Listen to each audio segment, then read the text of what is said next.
The Senate Committee on Natural Resources will now come to order. Will the Secretary please call roll? Senator Flores? Present. Senator Hansen? Here. Senator Gogochia? Here. Chair Pacina? Present. Senator Scheibel? Thank you so much. There are all 5 members present, so we do have a quorum. We are going to do housekeeping today because, as you may have noticed, we have 1 or 2 more people here than we usually do. Just a few housekeeping reminders. Please be sure to mute your laptops and turn off cell phones. A vibrating cell phone or a ringing cell phone may be answered by someone up here on the dais. The public is advised that during meetings, legislators and staff are using laptops to view bills and exhibits and not for personal reasons. We're trying to be as paper-free as possible, so please do not think this is a sign of inattention or disrespect. Please note that we're requiring everyone to submit exhibits in an electronic format the day before a meeting. And a few reminders about testifying before the committee, because I believe we will have a few people testifying, as we not only have this room full, but 2 overflow rooms as well. Please do sign in at the table by the door. Please share with the committee secretary your business card if you have one prior to testifying. Even if you're not testifying, you may want to sign in so that there is a record of who's interested in a particular bill, in this case, Senate Bill 90, if the committee needs to contact you at a later date. When testifying, please turn on the microphone and clearly state your name and affiliation, if any, for the record. Also, please do spell your name. Then turn the microphone off each time when you've completed speaking. If you have handouts for the committee, you're asked to provide 10 hard copies to the committee secretary for use by the public. We will be taking public comment at the end of each meeting. As a reminder, for public comment, it cannot have anything to do with the bill that we're hearing today. We will be taking testimony in support, in opposition, and in neutral of the bill. However, public comment is for any separate comment. We'll be limiting public comment to 2 minutes per person to ensure that everyone gets the opportunity to speak. Please feel free to provide any additional comments in writing to the committee secretary so that they may be added to the record. All right, I think a few of you are here today regarding Senate Bill 90, so that is the bill we're going to open the hearing on right now. This measure designates the wild Mustang as the official state horse of the state of Nevada. Will our presenter, Ms. Foley, please come forward, press the microphone button, introduce yourself, and begin when ready.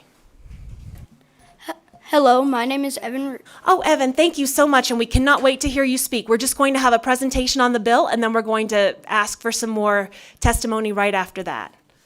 But right now, we're going to hand it over to Ms. Helen Foley, who's going to do a presentation on Senate Bill 90 for all of us.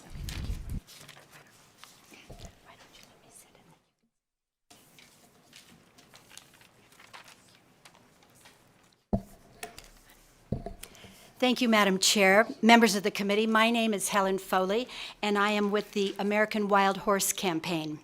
And we are delighted today to have you have a first hearing designating the wild Mustang as the official state horse of the state of Nevada. With us today, we have several people who are going to testify. The ones we're most excited about are those from Doral Academy. And they will be giving you their reasons why they would like to have this bill passed. And then we will have some members from the American Wild Horse Campaign, and then from the Tahoe Regional Industrial Center, and then some very active, involved citizens with the fertility management program and some of the other people who are just simply passionate about wild horses in Nevada. So the bill is very simple. It has a lot of whereases and therefores, but the main part of the bill in Section 1, there is a Wild and Free Roaming Horse and Burro Act of the United States. Has been in effect for many, many years, but unfortunately, it only protects those wild free roaming horses or burros on BLM land. And as we know, there's many other areas of the state of Nevada that is not protected in that fashion. So what this does is that it says a free roaming horse in the Virginia Range area of the state that has no brand or other mark to indicate ownership of the horse is included. But this would include all wild Mustangs in in existence here in the state of Nevada. You will hear at greater detail by Tracy Wilson, who is the Nevada director for the American Wild Horse Campaign, more details about the wild horse. So if we can begin, Madam Chair, with our students. Thank you so much. One other thing that we would like to share with everyone who's here with us today is that this bill was brought forward by the incredibly enterprising students at Doral Academy. So we have some 9 and 10-year-olds with us today who are coming here for their very first opportunity in real civic engagement and to learn more about the legislative process. We will have the opportunity to testify in support and in opposition as well as in neutral. We're going to provide 30 minutes in Las Vegas as well as Carson City for support, 30 minutes in Las Vegas and Carson City for opposition. If we need it, longer for neutral, though I don't believe we'll have too many people neutral here today. We're also going to provide an additional 10 minutes over the phone lines for support and opposition and neutral as well. We thank all of you. If you are in one of the overflow rooms, we ask that as it's getting closer to the time that you would like to testify, to please come this way. We'll have 2 minutes total for each person who's speaking, and that's so we can provide as many people as possible the opportunity to speak. Thank you so much, and I will hand it back over. Okay, so hi, I am Evan Reardon, and I am a student at Doral Academy of Northern Nevada. Good afternoon, Chair and committee members. I am a 4th grade student at Doral Academy of Northern Nevada in Reno, Nevada. I am 10 years old, and my favorite subjects are ELA and math. I love wild Mustangs because they are very majestic in the wild when they run. I love seeing them when they are in my neighborhood. Half of the population of wild Mustangs live in Nevada. Wild Mustangs live in herds of a stallion, a couple mares, and other horses. While researching the wild Mustang, I learned that the wild Mustang is a symbol of freedom. I am asking you to vote yes to the bill SB 90 so the wild Mustang will become the state horse. Thank you for your time and consideration. Thank you so much. So I believe we have a few more students and a few others who are going to be who are not testifying in support, however, are part of the presentation for this bill. Thank you. Dear Chair and committee members, my name is Saishrita Kasareddy, and I'm a student at Doral Academy. A little bit louder, honey. Yeah, a little bit louder. There you go. A little bit louder. My name is Saishrita Kasareddy, and I'm a student at Doral Academy in Northern Nevada. My class and I have been learning about the legislative process and Senate Bill 90, a bill that makes the wild Mustang Nevada state horse. I'm speaking today to ask you if we could count on your support of this bill. I believe the wild Mustang should become our state horse because they deserve to be free to roam around. They also deserve to be respected because of us destroying their homeland and killing their family members. Another reason in support of this bill is that it would be nice to have a state animal that is actually common to see, unlike the bighorn sheep. The last reason in support is that they are a symbol of freedom. In conclusion, I support SB 90, and I hope this letter encourages you to agree with SB 92. I appreciate that you have let me share my thoughts with you.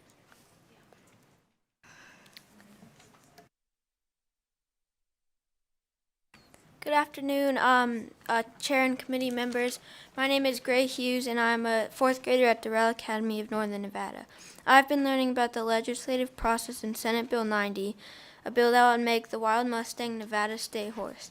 I think the wild Mustang should be our state horse because they have been around since Native American times and represent our state because Nevadans love the horses and love to see them run free and happy in the wild. Thank you.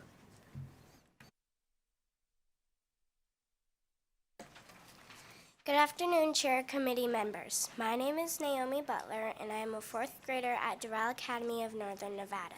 Me and my classmates have been learning about the legislative process in Senate Bill 90, a bill that would make the wild Mustang our state horse. I'm writing to ask you if we can count on you to make a good decision whether this bill should or should not be passed. At first, I thought this bill should not be passed, but then I thought about it a little more. My final decision is I want this bill to be passed. I believe this bill should be passed because Nevada is a free state and wild Mustangs are free-roaming horses. Not only that, but they represent freedom. Thank you.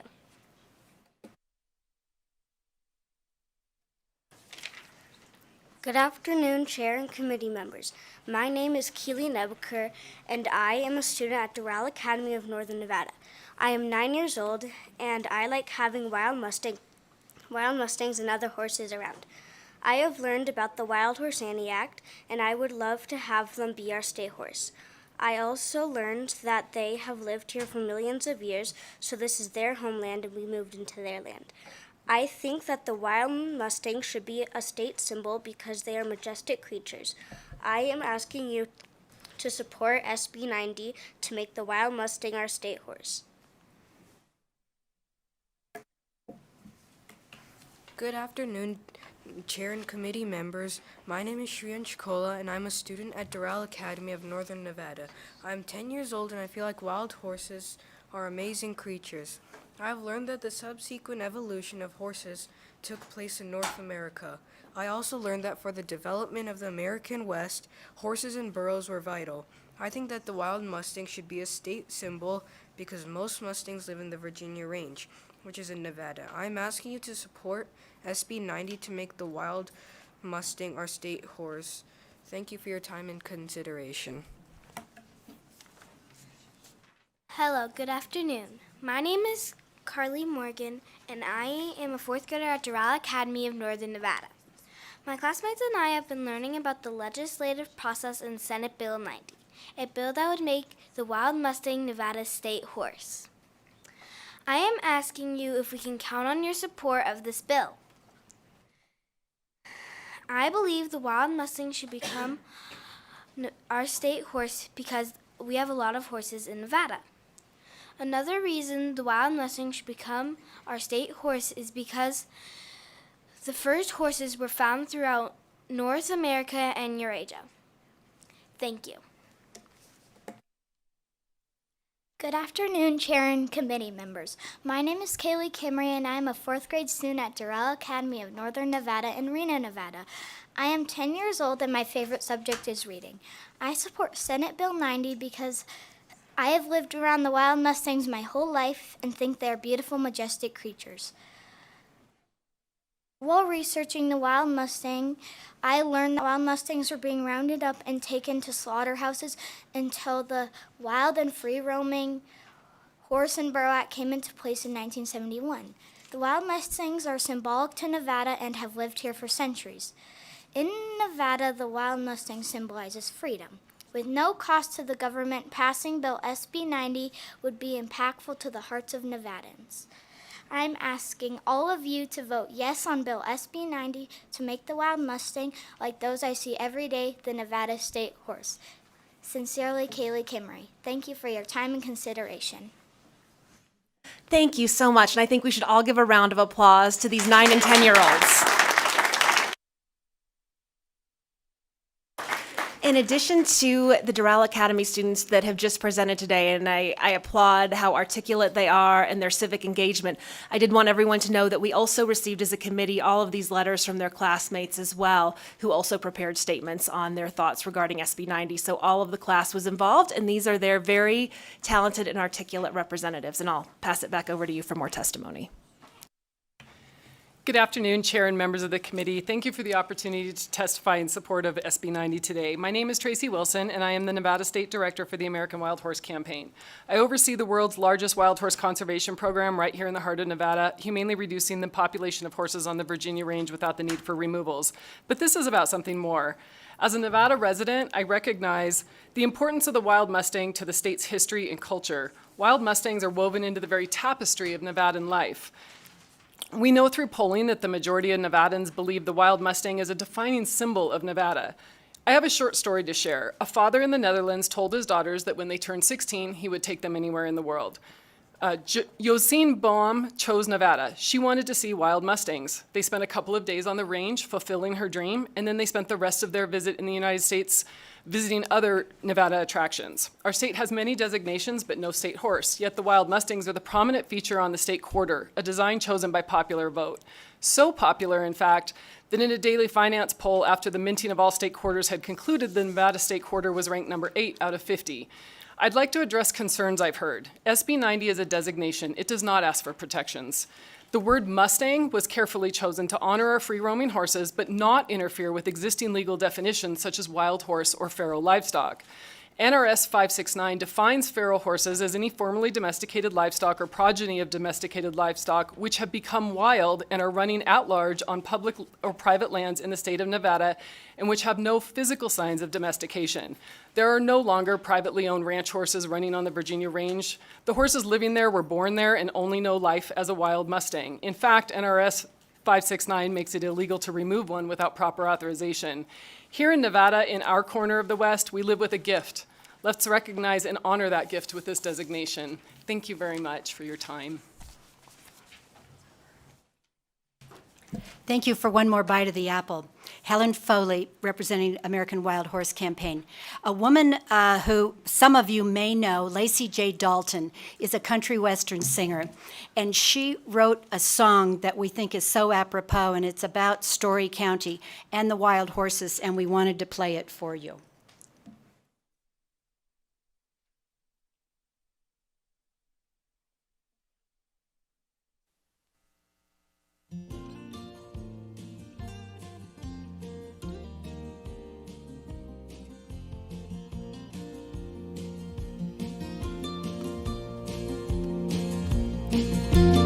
Up in Story County, where the wild ponies run, gold was mined that fueled the Civil War.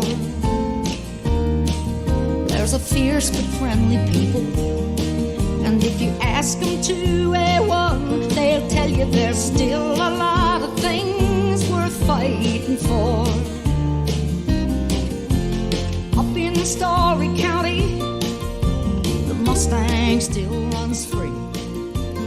Eagle soars above the pinyon pines, and we know these horses stand for something that is precious and more rare than all the silver and the gold from them old mines.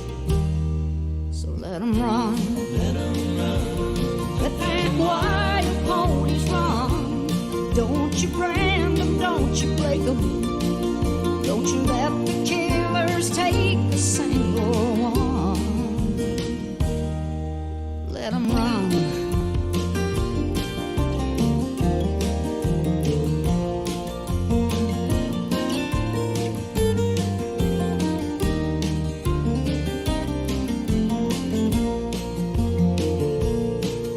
In a world where fences scar the earth from sun to rising sun, there's still a few proud places left where they let the wild things run.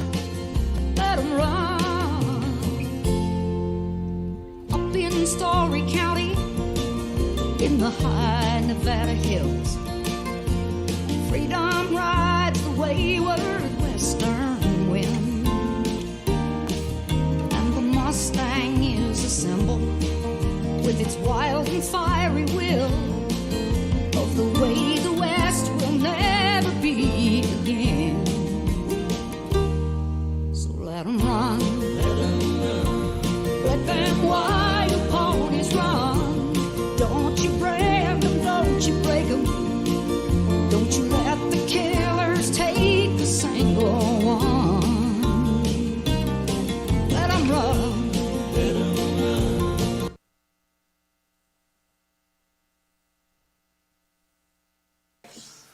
Madam Chair, it's an honor to be here. My name is Chris Thompson, and Senators, I'm the project manager for Tahoe Reno Industrial Center in Story County and our newest project, TRI-2. I've been a project manager there for about 10 years. I've been a part of just about every tour coming in of buyers in our park from the top tech and Wall Street companies in the entire world. And I can tell you without a doubt how important our wild horses that roam across TRI are on those visits. There's not a single buyer that I recall coming in, tech company, Wall Street company, that wasn't so impressed. They put them on Instagram like Elon Musk. They'll put out articles on the wild horses. The phrase that went viral on the World Tech websites and financial websites after Tesla came into TRI was Tesla Gigafactory 1, located outside Reno where wild horses still roam. And I think these tech companies like the wild horses because it kind of appeals to their sense of who they are as companies and as outliers and as leaders. The wild horses are independent, they're rugged, they're self-reliant, just like Nevadans are, and that is so appealing. So I urge each of you, please vote yes on this bill. The whole tech world views those wild horses as emblematic of Nevada, and I think we should also. Thank you, Madam Chair. Thank you. And a reminder, we are still in testimony and not in support of the bill yet, so we will be calling Ms. Foley back in just a moment so that we can start committee questions and get underway. Sir? Hello, Madam Chair and committee members. My name is Greg Hendricks, and I am a member of the Bureau of Land Management, Northern Sierra Front, Northern Great Basin Advisory Council. And that represents 3 of the northern districts for BLM, which includes Carson City and Winnemucca and Elko.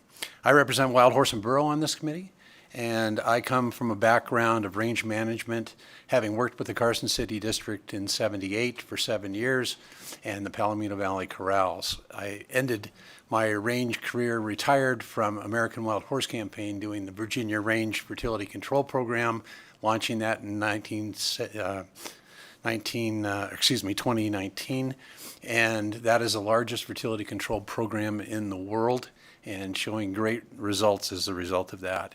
Had an opportunity to talk to an awful lot of businesses, chambers of commerce, and with that, I've seen a significant amount of support coming from them, not just because of the nature of the Mustang and how well it fits with Nevada, but also from the ecotourism that comes from that, the people that come out, the people from all over the world come here. And if you've ever taken the train up to Virginia City, you'll see they'll tip the train over almost if they see wild horses on the side taking pictures. So ultimately, there's a huge benefit that comes with our Mustangs in Nevada. And one of the things I'd like to share with you is the fact that if there's a state that should have a wild horse or a Mustang named as their designated horse, it's Nevada. We have the most wild horses, we have the most interest, and it fits our Western heritage very, very well. And if you really take that into consideration, the benefit that you'll get, both from recruiting for business, from the ecotourism that comes in, from the people that actually, the majority of the people, over 80%, like wild horses and want them managed, including the Mustangs of the Virginia range, you've got an opportunity here to actually take Nevada to the next level as far as making us another destination, another resource that we can tap to make things better and to bring the nature of the wild Mustang to the forefront where we continue to manage them well and we benefit from having them on the range just like we do our wildlife. And I'll leave it at that. Thank you. Ms. Foley, we're still on presentation of the bill. We haven't gotten to testimony in support yet. So how many more presenters do you have? Okay, perfect. And then we'll ask questions. Thank you. Chair and members of the committee, thank you for your time and thank you for your service. And thank you for the opportunity to testify today in support of SB 90. My name is Nicole Hayes, and I've worked as a conservation biologist for the last 7 years. As a brand new Nevada resident, I can testify that seeing wild horses and wild Mustangs for the first time truly instills a sense of wonder and amazement when you're lucky enough to come across one. Recently moving from Florida, the first thing people bring up when they talk about visiting me is seeing the horses. State symbols represent the cultural and natural wonders unique to a state. They can instill a sense of pride and wonder in the state's residents. In 1971, Congress unanimously agreed that wild Mustangs are living symbols of the historic and pioneer spirit of the West. This was following the dedicated campaigning and fortitude of a Nevada native, Velma Johnson. Nevada is unique in that it has the most wild Mustangs of any state and is directly centered in the history of their protection. People around the world celebrate wild horses for their beauty, personality, and history. The beauty of this symbol as our state symbol is that the American Mustang embodies all the horses living wild across the state, regardless of what land they live on. Whether you love the Mustangs or not, there's no denying their existence and the significant impact they've had on the culture and the history of Nevada. Their very existence has been the catalyst for many debates, lessons, and civic engagement activities for both children and adults. The wild Mustangs have had a way of engaging Nevada citizens unlike any other animal in our history. Today I ask for your support, and I ask that you vote yes on SB 90 to designate the wild Mustang as the state horse of Nevada. Thank you for your time and your service. Good afternoon, and thank you very much, Chairman and Committee, for letting us all speak to you concerning this very important bill. My name is Deb Walker, and I am the former Virginia Range Fertility Control Project Coordinator. And I am now retired, sort of. And prior to that, I taught 7th grade math and followed my Air Force husband around the United States, living in multiple areas. When we retired, he said, "It's your turn. Where do you want to live?" And here I am. I said I wanted to live in Nevada, and we live in Fish Springs out with the wild horses. Over the past 10 plus years, we moved here in 2011, I have given multiple tours to people from all over the world who wanted to come and see the wild horses. Sweden, Australia, France, Germany, the UK. I had a veterinary school team that came here because we had a stallion that had deceased, and they wanted to look at his skeleton, just as a comparison. Also, people throughout the United States have come here, and I've been one of multiple people who have given tours for the wild horses. But during that time, they always say, where do we stay? Where do we eat? Where do we play? And so while they're here looking at the wild Mustangs, they're also spending their money in Nevada, which we're all very happy about. The eyes around the world are watching this decision honestly. They all know that this is on the table. The wild Mustang represents everything that Nevada represents, and I urge you to vote yes. Thank you for your time. Thank you so much. I believe we do have some questions from the committee. Senator Hansen was hoping to speak with the gentleman from the BLM.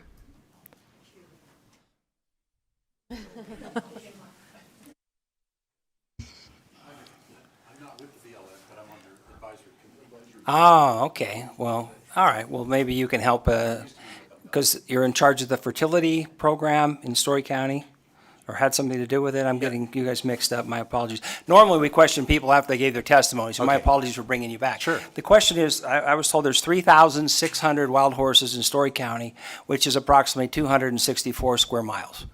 If you guys have been doing fertility work, it's been a miserable failure. I'm just kind of wondering, you obviously want to see the horse numbers reduced. Have you guys got a number in your head as to what the proper herd management levels should be in Story County? Because if you got 3,600 of them and your number is 600, probably realistically for a little tiny area of 264 square miles, I'm just kind of wondering, anybody can answer that. But mainly, the numbers are extremely disproportionate to what the actual habitat would support. Tracy, you want to take that one too? For the record, Tracy Wilson with American Wild Horse Campaign. Actually, our program restarted in the middle of foaling season in April of 2019, which means a lot of the mares that got darted that year were already pregnant with their foals for next year. So if we look at the numbers comparing the end of 2020 to the end of 2022, we actually reduced the foal crop by 61%. We actually also have a high mortality rate on the range. 50% of the foals born do not survive. So our foal rate actually has dropped low enough, or surviving foal rate low enough, that we reduced the population by close to 20% over 3.5 years. And if we continue this program, that number will continue to decline as more horses die than are born. The range itself is a little under 300,000 acres. As to a definitive number, that's hard to answer because our range is mostly private land. We have a lot of development, both commercial and residential, happening on this range. So that number needs to stay fluid. But we want to reduce the number. Not only do we want to reduce the number, but we're also working with stakeholders to develop range improvement plans, riparian protection, water source improvements. We want to see an ecosystem that blooms and draws people to see it, to appreciate it, and for all the animals to survive in concert with health. Excellent, because we're on the same page with that. Now, I've spent a good portion of my life in Story County, in the higher country in particular up there. The deer herd is about gone. The bighorn sheep population is dropping as we speak. The wild horse populations along the Truckee River have absolutely devastated the riparian zones, all the way from the McCarran Ranch clear down to Derby Dam. So what I think, well, just so everybody understands too, people like me, I love horses. I grew up with horses. But when you have way too many of them and they start to absolutely destroy the habitat that the indigenous populations of animals need, not you guys talking about sharing, there's no longer any sharing. When you have 3,600 animals in 264 square miles, the bighorn populations are going, the mule deer populations are going, the riparian habitat's being damaged. So I think we're on the same page that we need to reduce the horse numbers. But you guys got to come up with some realistic numbers so that we can have in the future, 600 horses in there. Because the way you're managing the Virginia range herd right now, it's not managed. And it's just destroying habitat and it's destroying wildlife habitat that properly belongs to the indigenous populations of animals that are being completely eliminated in Story County. So I just want to get that on the record. I'm with everybody here. I love seeing wild horses in the deserts. I've spent probably more time than anybody, perhaps the exception of Senator Gocochea, in the backcountry of Nevada. It's a treat to see them. But we have to recognize that all these animals need to be significantly managed, and that's why with the Wild Horse and Burro Act, they had very specific animal management levels that we were supposed to achieve, and we are exceeding those by 5 and 10 times in many of these areas. Story County, admittedly, is not part of that, but we definitely need to talk about management, not just the beautiful romantic things, because the animals that ultimately are harmed are the very horses you think you love. Because when you have too many of them in too small of an area, they start dying at the rate of 50%, your full crop you're losing, you said? What do you attribute that to? Predators. Predators, mountain lions are killing that many. We actually see not only the carcasses, but the attacks before they die. And actually, the bighorn sheep out at TRIC have actually grown. And part of that is because the mountain lions are specializing in horse and reducing the pressure on the bighorn sheep from the predators. Actually, I wish Endow was here because I actually heard from them, from former Director Malini, that in fact the bighorn herd has declined. I was actually in on building a guzzler there on Clark Mountain too, so very familiar with the whole program there. So anyway, I think we're all on the same page as far as wanting to keep things manageable. But the ideas that you guys are presenting and your abilities to lower those populations seems unsuccessful. Thank you, Madam Chair. Thank you so much, sir. Give me just one moment. As a reminder to everyone in the room, this is a state horse bill. Sir, you may go ahead, and then we're going to hand it over to Senator Flores with a question. Thank you. I just wanted to address the number related from Senator Hansen on the 600 horses. That actually came from a study that was done by BLM back around 2000. They went out and analyzed the BLM land on the Virginia range. So that was only 1/3 of the Virginia range that they were looking at. And during that period, obviously, they could not get onto all the different private lands. That's the challenge of trying to come up with a carrying capacity, because there's so much, and a lot of it's locked down. You can't get on it. So there's more capacity out there, again, just based on that study. And one of the things that we don't take into consideration is the damage from fire that happened to the Virginia range. And unfortunately, we don't have a lot of money to build back the resources with seeding, so it goes to cheatgrass. So in effect, the horses have helped us a bit because they've cut that cheatgrass down by grazing it off. And the Virginia range doesn't have the same fires that they used to at this point. Point being is cheatgrass is not good range. So what we want to do is obviously improve the habitat, reduce the numbers, and the program did have success. It was left unattended for 2 years while another option was being entertained for those horses as far as eliminating them from the state control. And as a result of that, the population blew up. And American Wild Horse came back in with their fertility control program and implemented in 19, and we cut that number to 0 ZPG at about year 3, and now it's starting to decline. So fertility control takes some time, but what you'll see now that you've paid the price to get these horses treated, you're going to start seeing the results. And you're seeing 60%, a little over 60% reduction in foaling right now. And also the predation adds to foal numbers being eliminated. So technically, your numbers are going to start coming down significantly in the very near future. Thank you. I don't want to monopolize. I could see the chair looking out of the corner of her eye. She gave me more flexibility than normal, because I would love to debate this out extensively. But just so you know, there are more than one side. For all the fourth graders out there, there's one thing you're going to learn on the legislative process. There's two sides to every issue, and you need to make sure you get an opportunity to hear the other side too. Thank you, Madam Chair. Thank you so much, Senator. And a reminder to everyone again in the room and in the overflow rooms, this is a bill dealing with the state horse rather than additional protections bestowed upon horses. So we'll keep that in mind. Also, for those of you that are in the overflow rooms that are interested in testifying in support, because that will be coming up soon, it's a good idea to start heading this way to 2144. But right now, we are still on questions, and Senator Flores has a question. Thank you. Thank you, Madam Chair. Thank you for telling Senator Hansen no more horsing around. No, well, first of all, I just wanted to say thank you to our students for presenting a bill. You did a wonderful job. This is your building, and adults have to listen to you. You have a voice, and then one of these days, you're going to be sitting on this side, and you're going to see other students, and you got to encourage them to do the same. So I just want you to be very proud of the work you did. It was very easy to follow along. You made some great arguments for us to listen. So just thank you for doing that, because you did an amazing job. You should be very proud of yourselves. So I had the opportunity to listen to a whole host of folk come from all angles in a very passionate way, and I appreciate that, because obviously Nevadans care about horses. And, you know, one of the things that I've heard is the concern about the environmental impact, and like the chair alluded to it, well, we're talking about a state horse. But at the end of the day, when you're talking about horses, it's difficult to get away from all these other conversations. So what I wanted to know is there a way, in the context of having a state horse, by having that conversation and acknowledging that we have a state horse, that can inadvertently have other benefits, educational, forced conversations that aren't necessarily happening? Is there a benefit?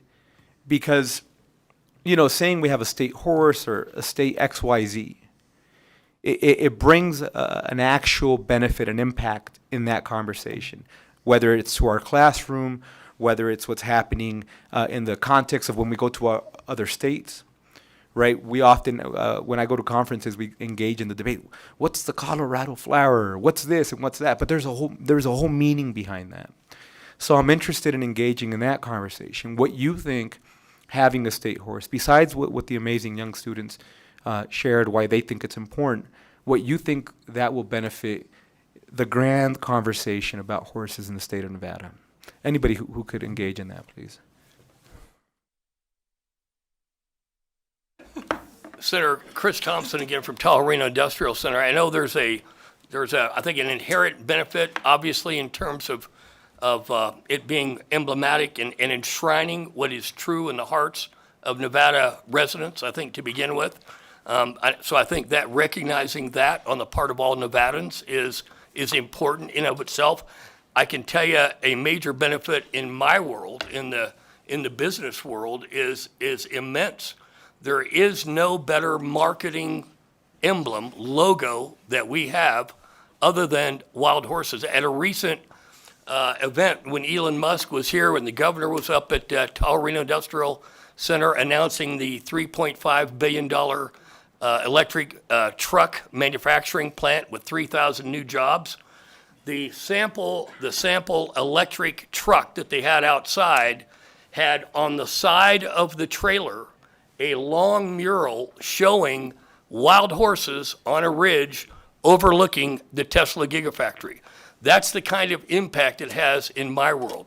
So certainly, you know, it's good, I think, inherently, but It's also good, I think, for Nevada business and drawing in other tech and leading Wall Street companies who view environmental excellence as a prerequisite to locating somewhere. And they're, preserving these wild horses and taking good care of them, not sending them off to slaughter or to kill buyers is I think, a key feature in drawing in these companies. Thank you, Senator. Tracy Wilson, again, for the record. And I think in answer to your question, a designation of the state horse of Nevada being the Wild Mustang brings up the conversation of our history. The Wild Horse and Burro Act started in Nevada.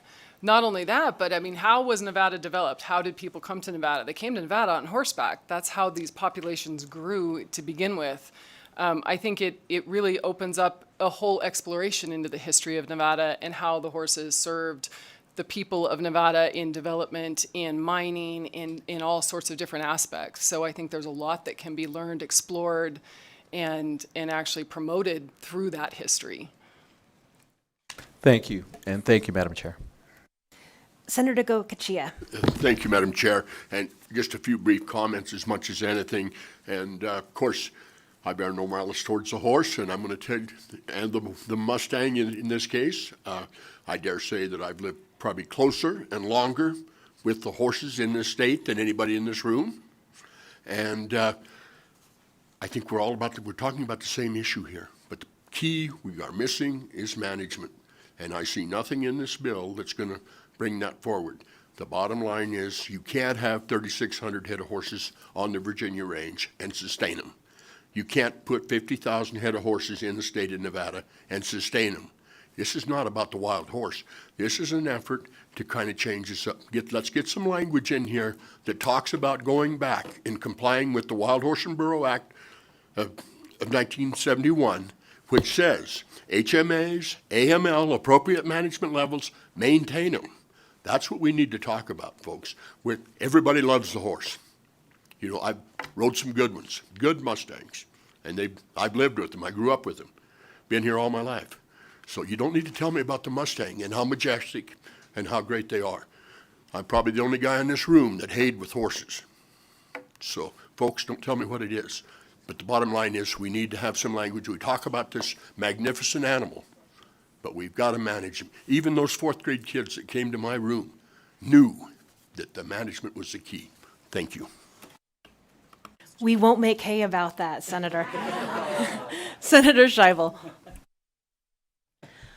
I do think this has been covered, but I just want to make sure that I'm clear with this designation as the state horse. I don't know. We do have other state symbols. We have a state element. We have a state animal. We have, right? That's the bighorn sheep. Bighorn sheep, yeah. We have a state flower. We have a state fish, I'm hearing. And by doing that, that doesn't automatically create any particular protections or prevent us from passing further policies to manage those populations, limit those populations. I just want to make sure that we're not setting ourselves up for a problem down the road if we are going to tackle the problem and try to develop a more comprehensive management plan. There's not some statute I'm missing that says, unless it's designated as a state symbol, in which case you're not allowed to do X, Y, and Z. And that may be a question for legal rather than our presenters. Tracy Wilson, for the record. As I said earlier, that is actually one of the reasons the term Mustang was used rather than horse or feral livestock, because those are words that are used in the legal definitions, in the management, in that the Mustang is a sort of all-encompassing term for these free-roaming horses. It is purely a designation. It did not ask for protections. It did not ask for management, requirements. That's still in the hands of the agencies that do that. This isn't taking that away. Okay, thank you. Thank you so much. Any further questions from the committee? Thank you so much. Well, we are ready to hear testimony in support of Senate Bill 90. As a reminder, Testimony in support, opposition, or neutral is limited to 2 minutes per person. But please feel free to summarize here and submit additional comments in writing to the secretary, and those will be added to the record. Again, if your comments last over 2 minutes, we will need to cut you off. However, we can get those added to the record.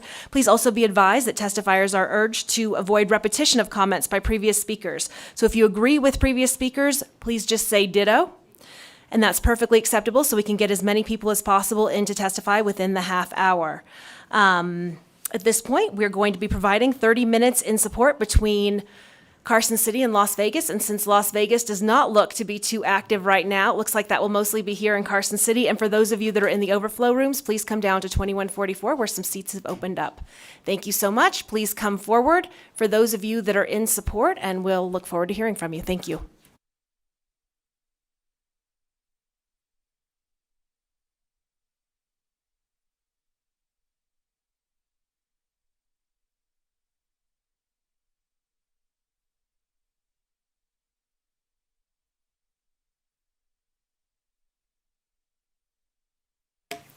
Thank you for letting me speak today. My name is Kathy Cottrell, Cottrll. I am a volunteer for Wild Horse Connection and American Wild Horse Campaign. And I moved here in December of 2017. And the most beautiful thing here is the love of the horses and the history that they represent. And I would love to have them designated as the Mustang as the symbol of Nevada. It just goes along with everything they represent. And I'm sure you're going to hear a lot from other people saying the same thing, and just want to put my 2 cents in. So thank you very much. Thank you. Sir? Thank you, Chair and Committee. I appreciate the statements by Senator Hansen. Got me a little bit riled up. I'm not sure I'm understanding the circumstance here. We're talking about it becoming a state symbol, as Mustangs, I think, have a rightful place in history of not only the state, but the country and the world, for that matter. You look at the 7 different breeds of horses, and they're the top notch. They're pretty much the start of all of that, except for the small horse, which was in the United States, or at least North America, millions of years ago and disappeared. It was reintroduced by the conquistadors that came, and then some are even suggesting that it came across a land bridge during certain parts of history. But the Mustang has prevailed, and that's a symbol to me of what I feel Nevada should be. A place where people have an opportunity to thrive. And management's important, whether it's population of human beings, which I think is the most out of state or out of control situation we have. The animals, were it not for fire reduction areas of the plants and the other aspects of nature, we're crowding everything out. Believe me, if it's not the wild sheep or the goats or the deer or the bunnies or the rats and butterflies and trees, we have to do our management bit. And I don't believe that's part of this particular bill. I think it is a statement at this point of making it a state's symbol. And then the management has to be for all of us to consider about everything we do as a human being, because if we don't do it right, we have the ability to extinguish ourselves, not only all of nature. So please consider it as in my set. I believe that management's important. I appreciate your comments, and I appreciate all of you. Thank you. Thank you, sir. Oh, I'm Sir, if you can please say your name for the record. Yes, Mr. Denny French of Carson City, and that's DENIFRENCH, Carson City. Thank you. Thank you very much for your time. Thank you so much. Ma'am? Hello, Chair and members of the committee. My name is Allison Hinkle, ALLISONHINKLE, and I'm the current Virginia Range Program Coordinator for the American Wild Horse Campaign. I want to start by thanking you for your time and the opportunity today to testify in support of SB 90. Wild Mustangs, as we've been talking about, are a key part of Nevada's history. And when one thinks of the historical western United States, it's impossible to imagine Nevada without wild Mustangs roaming the open range of the state. Moving to Nevada almost 5 years ago now, the first thing that drew my attention and part of my want in coming here and moving here in the first place, was the wild horses, or the wild mustangs, here. Upon getting involved more, I have learned more about these horses and the spirit they bring to our local community than I could have ever imagined before.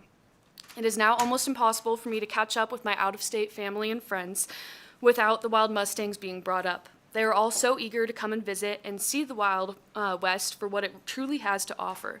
And I can assure you that they are never disappointed when they are finally able to see them in person. Businesses come to the greater Reno area treating the Wild Mustang as their mascot. Tourists come from all around the world just to catch a glimpse of the Wild Mustangs running freely in their home range. Wild Mustangs are an emblem in our society and ingrained in our culture at so many levels. Being the state with over half the nation's wild mustangs, it seems hard to understand why we would not stand alongside the other 14 states that honor this history by electing a state horse to celebrate. As it is, they are represented throughout the state in local architecture, street names, and even our state quarter. Today, I ask you to recognize wild mustangs and their legacy in Nevada by voting yes on SB 90. I am proud to work for an organization such as AWHC that does care about their well-being and their management. Thank you. Thank you. 2 minutes on the nose. Great job.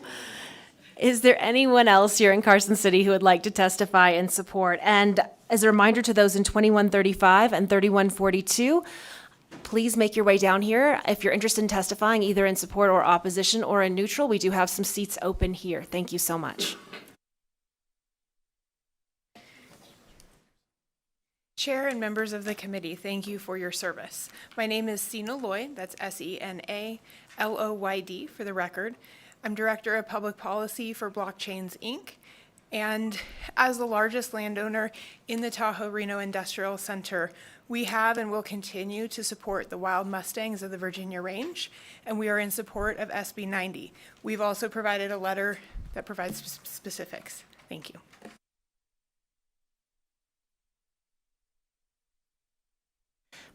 Please turn on your microphone. Thank you.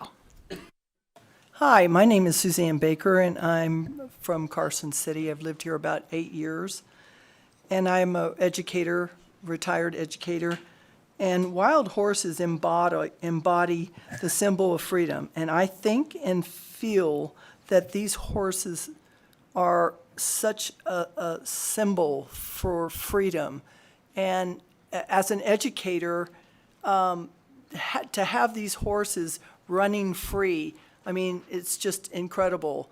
I attended the Grand Sierra Resort, the casino where they had the tourism, big thing for tourism.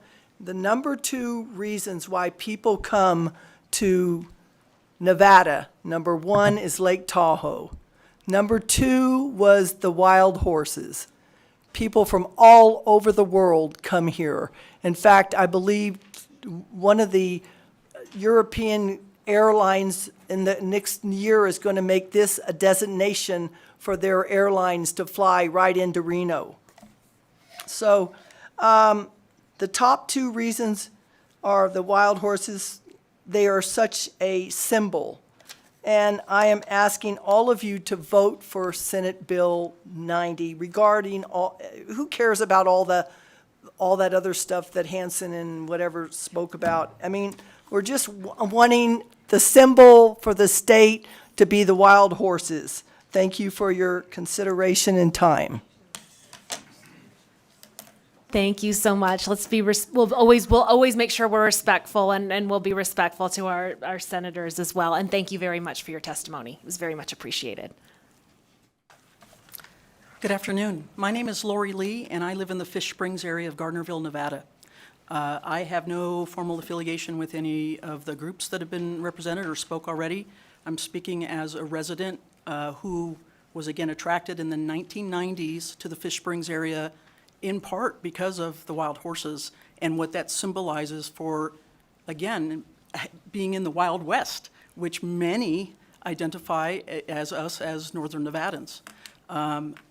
When I bought my property in 2001, I loved the fact that the horses literally came up right to the house, they came through. It was, again, a part of the lifestyle for those of us who really appreciate, again, that coexistence. And similar to what someone else had already mentioned, when it comes to talking with friends from all over, they always ask, when can I come visit? When can we take the ATVs? When can we go see the horses? Everyone kind of identifies Nevada with the horses, at least in the circles that I run with, including my friends that I came across just kind of ironically all the way in South Dakota, where it just happenstance where I say, hey, where do you live? Gardnerville, Nevada. The pine nut horses. Oh my gosh, they follow them, they hear the stories. So I can actually speak from firsthand experience that so many people from across the nation follow these horses and identify our wild horses and Mustangs with Nevada. So it makes total sense to me when we have an opportunity to kind of, again, take these iconic animals and say, this is a representation, this is a positive representation of what Nevada is about, and that's our wild Mustangs. So that's my advocacy for SB 90. Thank you very much. Good afternoon, Chair and member of the committee. My name is Monica Ross, and I am a volunteer ambassador with American Wild Horse Campaign and also a native Nevadan. I support the SB 90 to designate the wild Mustang the Nevada state horse. For me, making the Mustang the Nevada state horse is about preserving a symbol of beauty and keeping a piece of Nevada's history alive. Nevada has more wild horses than any other state in the West, and Mustangs are the last remaining symbols of the true Wild West and represent what wild and free Nevada is and what our state stands for. The wild Mustang enriches so many people's lives, and they entice people to want to bring businesses to our state, creating jobs and promoting tourism. Nevada has a state bird, a state flower, and was chosen by the people of Nevada to have the Nevada Mustang put on the state quarter. Along with the effort of the fourth grade students, Wild Horse Annie, and the Nevada Mustangs that paved our way for the passing of the Wild Horse and Burro Free Roaming Act of 1971, I urge you to vote in favor for SB 90, preserving our pioneer spirits of the West and making the Mustang our Nevada state horse. Thank you for your time and giving me the opportunity to speak.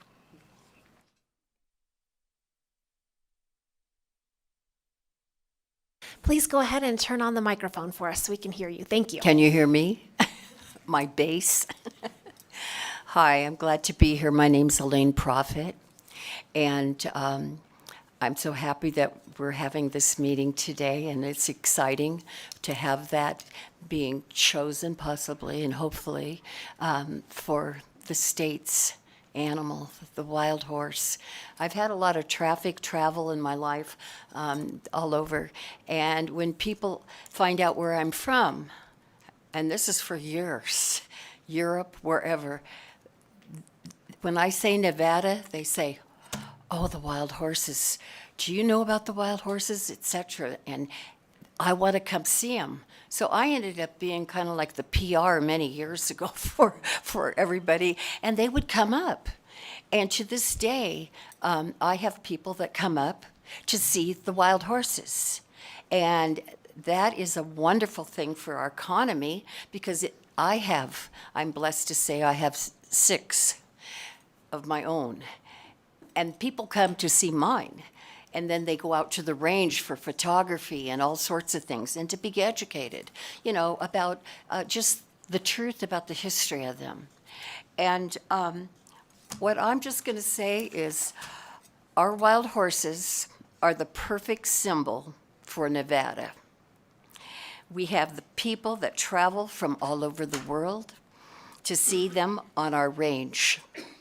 They represent freedom, strength, power, and endurance. And I think that's what Nevada's about. It has always been. Just like our state, their beauty and their power complement our land. People are in awe of these wild horses. A lot of people, you don't like them, they don't care. They like them. They see the beauty. They see how God blessed them to cover and protect the same mountains. Thank you so much. That is 2 minutes, and we really, really appreciate it. Okay, that's Please turn the great. rest of your testimony in to our committee secretary, and we'll make sure that it's in the record for this hearing. Thank you. All right. If there's anyone else in room 2135 or 3142 who's interested in testifying in support, opposition, or neutral, this would be the time to make your way down to 2144, where we have had some seats open up. Nope, we're not ready for that yet. We actually have BPS phone lines, so I'm going to give it just another moment in here because we did have 2 completely full overflow rooms, so I want to make sure we're not missing anyone.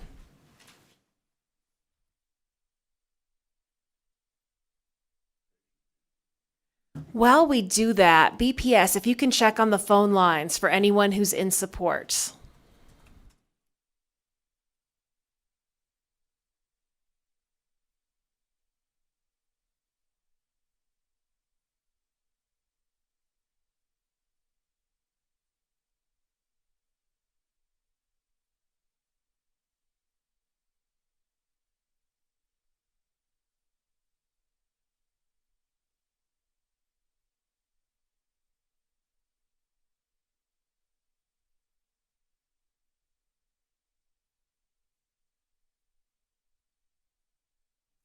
BPS, just checking in. Is there anyone on the phone lines in support? Thank you.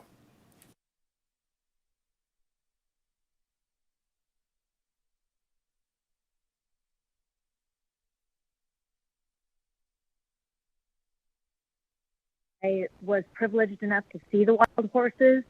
After I moved here shortly thereafter, I made seeing the wild horses a regular occurrence. The wild horses mean everything to me and my family. They are a symbol of wild Nevada.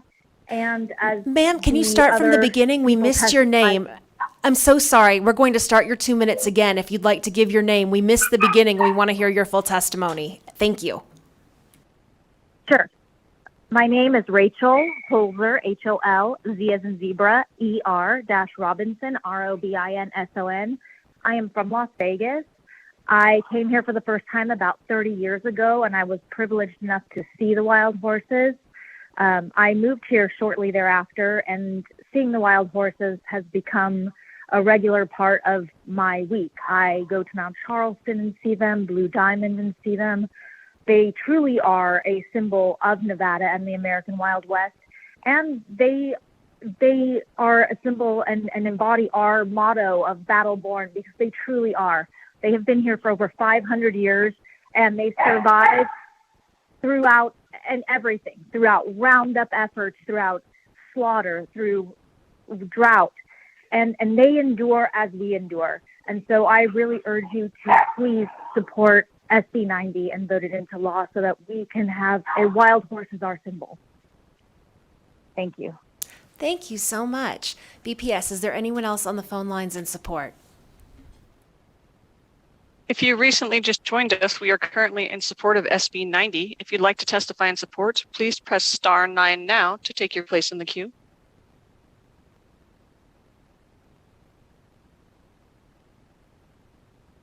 Chair, you have no more callers in support at this time. Thank you so much. I would remind anyone who is interested in testifying in opposition or in neutral, who might be in 2135 or 3142, to please come down to 2144 at this time, where we do have some open seating. And with that, we will now hear testimony in opposition of Senate Bill 90. We will have 30 minutes. Please, as a reminder, keep your testimony to 2 minutes so that we can make sure everyone is heard. Anyone in Carson City or Las Vegas, please come on up. Thank you. Thank you. Good afternoon, Chair Pazina and committee members. Well, I guess it's hard to compete against 104th graders and Lacey J. Dalton, but I'm going to give it my best effort here. But on behalf of the City of Fernley, specifically subsection 2B, we do have some concerns. The City of Fernley currently encompasses a portion of the Virginia Range, which is currently under the direction of the Nevada Department of Agriculture. In August 2019, the Nevada Department of Agriculture signed an agreement with the nonprofit volunteer group Wild Horse Connection to manage the herds, including female birth control, removal of feral horses from roadways, and other congested areas, and tracking documentations of the horses. As introduced, the City of Fernley has potential concerns as we do not know what the unintended consequences of making the Wild Mustang the official state horse, and frankly, how the current management of the herd could be impacted, which could negatively impact the Fernley community. The feral horses of the Virginia Range inundate the City of Fernley each winter. The city has one animal control officer Last year, she worked with the Wild Horse Connection in regard to the documentation movement of over 30 feral horses that had come into the area and spanned the city from Truckee Lane to the out-of-town park. These horses were captured and relocated to areas outside of the populated areas of the city. Wild Horse Connection is entirely staffed by volunteers and frequently takes upward of 6 hours to respond to calls for assistance. Last year, we had reports of people attempting to ride, pet, feed, and even shoot the horses. People who attempt to feed or handle these feral animals may be injured or worst case scenario. One horse was killed on Highway 50 alternate last year in the 55 mile an hour zone near the out-of-town park. The horses have caused significant damages to the city of Fernley's parks, which staff has had to spend numerous man-hours fixing damaged irrigation and turf. We have issued warnings for the past several years in regards to the horses. The city would very much appreciate if LCB could confirm that there are no unintended consequences with these bills, Madam Chair, and that's Thank you so and this is a much. public safety issue for the city of Fernley. So thank you. Thank you, sir. Excuse me, I'm sorry. She didn't give her name. My name's Mindy Elliott with Flynn Judici Government Affairs. Thank you. Thank you so much, sir. Zach Rhodes for the record. Madam Chair, members of the committee, thank you for allowing me to speak. First off, I want to commend the fourth graders that came in and spoke. I visited this body when I was in the third grade, and here I am at 34. I spent a lot of time in this building, and I appreciate what all you do and what all you bring to the table. I am a fourth generation Nevadan, born and raised here, and I have made my life and living around horses. I am a cowboy through and through, and part of being a cowboy is being a good steward of the land and the animals that use it, especially horses. And I've worked with Couture Livestock Roundup, and I have seen firsthand starvation of horses, horses dying of thirst, and it's quite honestly, it's truly sad. And I agree with the sentiments of what the people before me have said. No doubt the wild horse or the Mustang is a symbol of Nevada, but I urge this body to consider taking a drive out there to the Virginia range and seeing the condition of these horses and the wildlife, because they are suffering. I've had to pull the trigger on numerous Mustangs in my valley that have been hit by cars and people who have been injured by them because people are feeding them on the side of the road, and quite frankly, there's just too many. And I can't tell you how bad it sucks to have to pull the trigger and look at that horse in the eyes while you're doing it. So I urge you guys to consider that, because I feel like if this is passed, you're condoning the mismanagement of horses. So, thank you.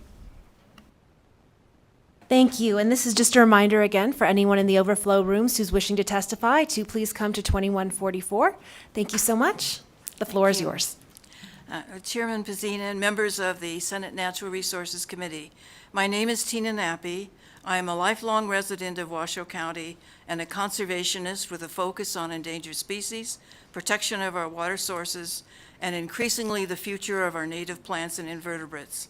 I'm also someone who grew up like many another girl, wild about horses, and I still love them. My father took the photographs that Wild Horse Annie used as documentation for the 1959 and 1971 wild horse legislation. Historically and currently, my conservation concerns were about livestock use, mining, and other anti-wildlife intrusions on public lands. Increasingly, that concern also includes recognizing the damage caused by free-roaming horses and burros on both federal and state lands. They are the size of cows and graze 365 days a year on plants that as a result wither and die, and with them are native biota like butterflies and squirrels that rely on them. They dominate Nevada's limited water sources and drain them as well. They have destroyed the Scripps Wildlife Management Area and the mitigated wetlands at Washoe Lake State Park. They will eventually remove all the native plants and leave weeds and a dust bowl in the park before they move on or are provided food. What this legislation calls humane management is unfortunately not humane for our wildlife. I do have two suggestions for your legislation. Please acknowledge that the Bureau of Land Management is the humane organization on public lands by rescuing thirsty and hungry horses and removing them from highways. Secondly, the word natural resource in SB 90 perhaps should be naturalized instead, because horses like cheatgrass and Allergeton arrived in the mid-1800s, and all three have become naturalized.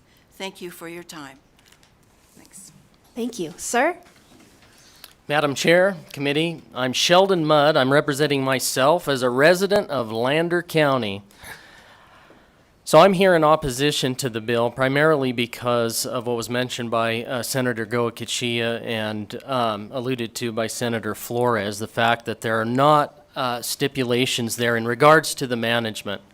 I've heard a lot of stories this afternoon about the freedom and what the wild horse symbolizes. But let me tell you what I didn't see on Lacey J. Dalton's video. I didn't see a single rib, not one.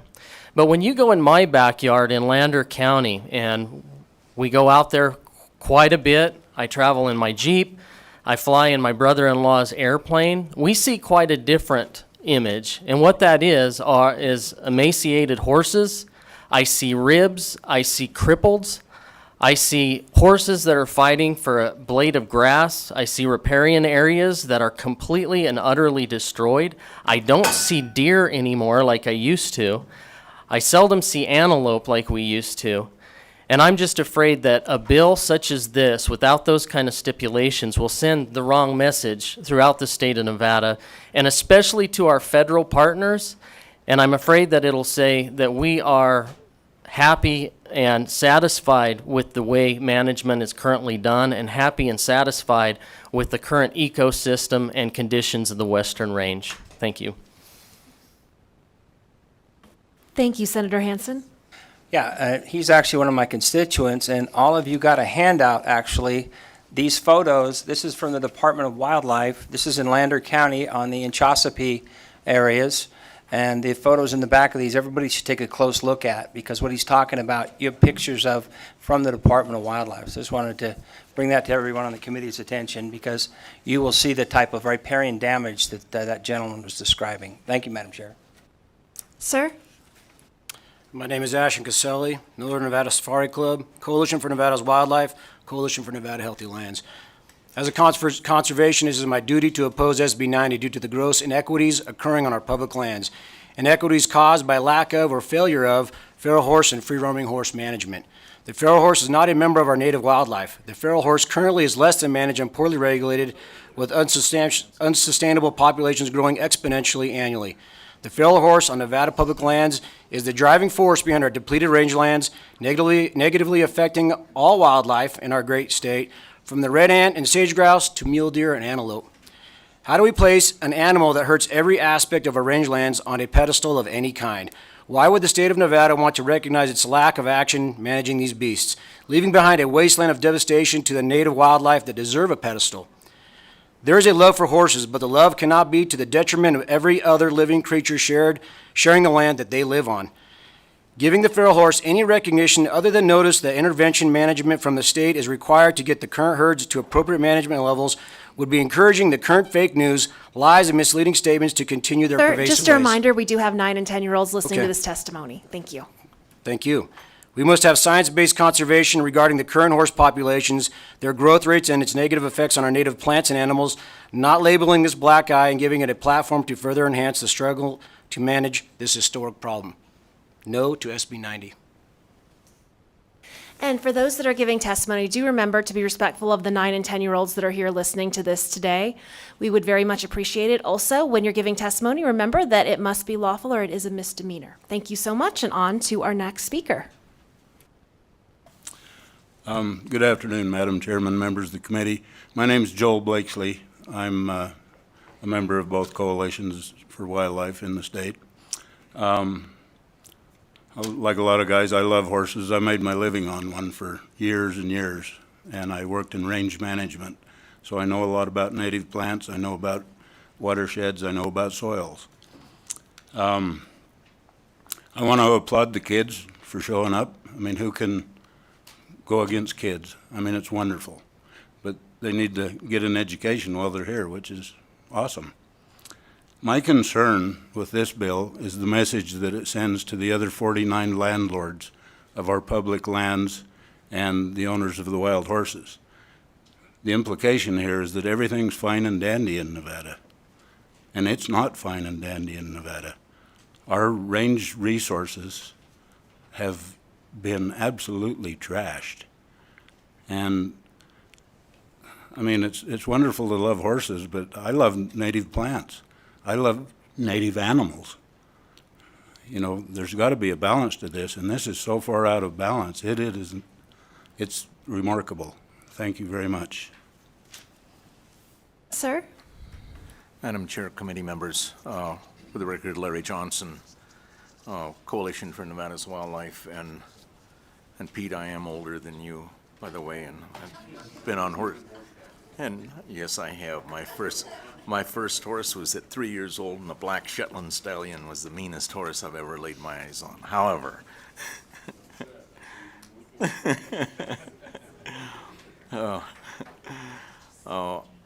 I am a Native American. I spent, by the way, 10 years on BLM's National Wild Horse Advisory Board as a wildlife representative. I know this issue frontwards and backwards. Wild horses are presently 5 and sometimes 10 times at the population levels that our rangelands will support. They're extremely devastating.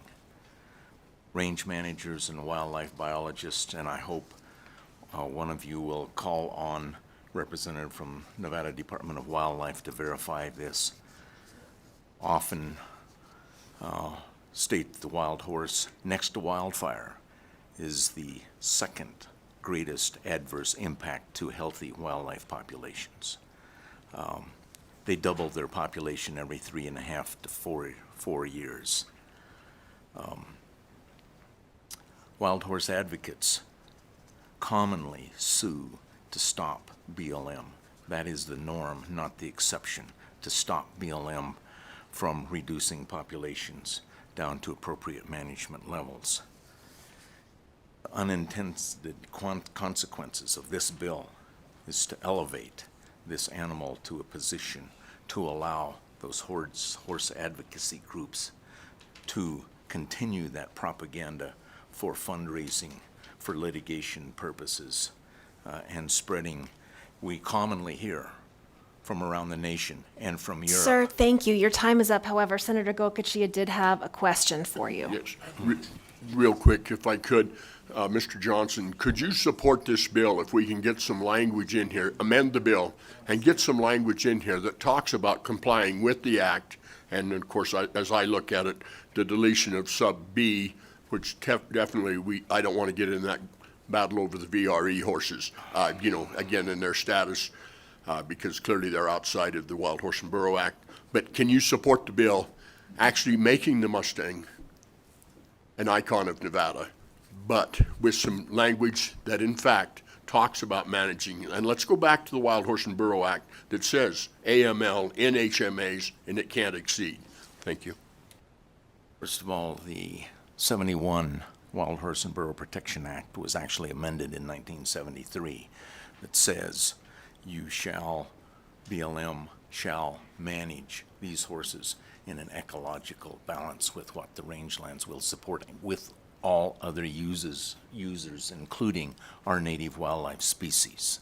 Okay, in this bill, that 73 amendment needs to be clearly referenced. That amendment also says that BLM shall attempt to, when removal of these horses, shall attempt to adopt and find good homes for these horses, and the animals that they cannot find home for, that they shall dispose of. That's what the law actually reads. I wish we would simply just follow the law. As far as supporting language, unfortunately, the state does not have the teeth to enforce federal management policies with the budget necessary to remove excess horses down to appropriate management levels, and even so, that would be on federal land. I realize much of the Virginia range is private land, and at that point, Thank you so much. I don't want to take up too much time because all of this is taking away from everyone else who wants to testify. However, Senator Hansen has one quick question. Well, Larry, you and I know each other for a long ways. I represent a whole bunch of Indian areas, tribes. Indians, from what I can tell, are totally opposed to this. I mean, bottom line is, this is an invasive species. They're not indigenous. They're harming the native wildlife.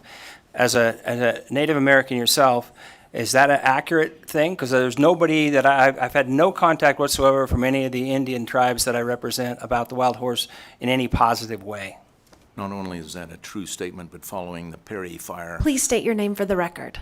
For the record, Larry Johnson, Coalition for Nevada's Wildlife. And again, that is a extremely true statement following the Perry fire.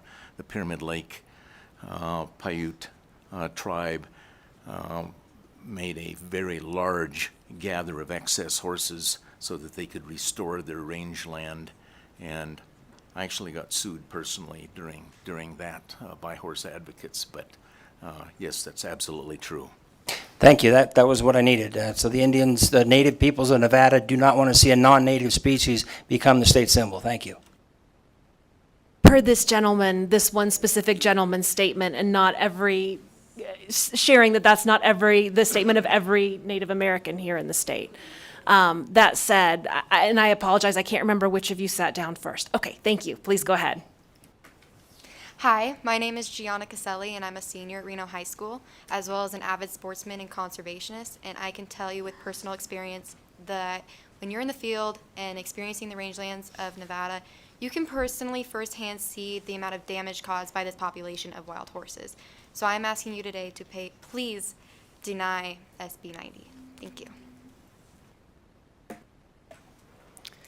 Dr. Lydia Teal, representing Nevada Bighorns Unlimited, for the record. For the last 40 years, our organization has been instrumental in the reintroduction of bighorn sheep, our state animal, into more than 60 mountain ranges throughout Nevada. One of those mountain ranges is the Virginia Range, where our native desert bighorn sheep was reintroduced in 2011. Normally, reintroduction of bighorn sheep does quite well. We have sustainable populations. However, there are less than 150 adult bighorn sheep in the Virginia Range. There's less than about 90% mortality rate of lambs because of lack of forage and because of their mothers being in poor health and body condition. And we've all heard that aerial surveys conducted at the Virginia Range, there's roughly about 3,600 wild horses with a AML of much lower in the hundreds. When you compare about 3,600 wild horses in the Virginia Range based on the amount of forage they eat and the water they drink and their biomass, that number equates to over 25,000 bighorn sheep within that range. Yet there are less than 200 bighorn sheep living in that range today. Where is the equality if both of these species are supposed to live in harmony together? Our state animal is suffering from the adverse effects imposed upon them by horses. How can we have a state symbol that is indirectly impacting our other state symbols like bighorn sheep, Indian ricegrass, sagebrush, mountain bluebird, and even the Lahontan cutthroat trout by destroying our lifeblood of our state and our precious and limited riparian areas? This bill is focused on one thing, and nowhere is there appreciation or understanding of all the other resources and living things affected by these excess horses. We can't be blind to the broader consequences, and these decisions can't be made in a vacuum. We must have mutual respect for the environment. Thank you. Thank you. Ma'am? My name is Chloe Crookshanks, and I'm here representing myself against SB 90. Thank you, Madam Chair and Committee. When populations are as extreme as they are, as we see in Nevada, and no management is being done for the feral horses, they compete with native wildlife species and domestic livestock. They compete for water and they compete for forage. Horses are known to camp out on pieces of water and use it up before native species or livestock can get a chance to. They eat native vegetation, and when they do so, they facilitate the invasion of non-native species like cheatgrass to come in and germinate quicker and take over. When cheatgrass invades like that, it increases our wildfire regime. This goes so far down to species like Lahontan cutthroat trout, native to Nevada, when horses trample riparian systems. And increased sedimentation and water temperatures, it makes this habitat just unsuitable for aquatic species to survive and thrive.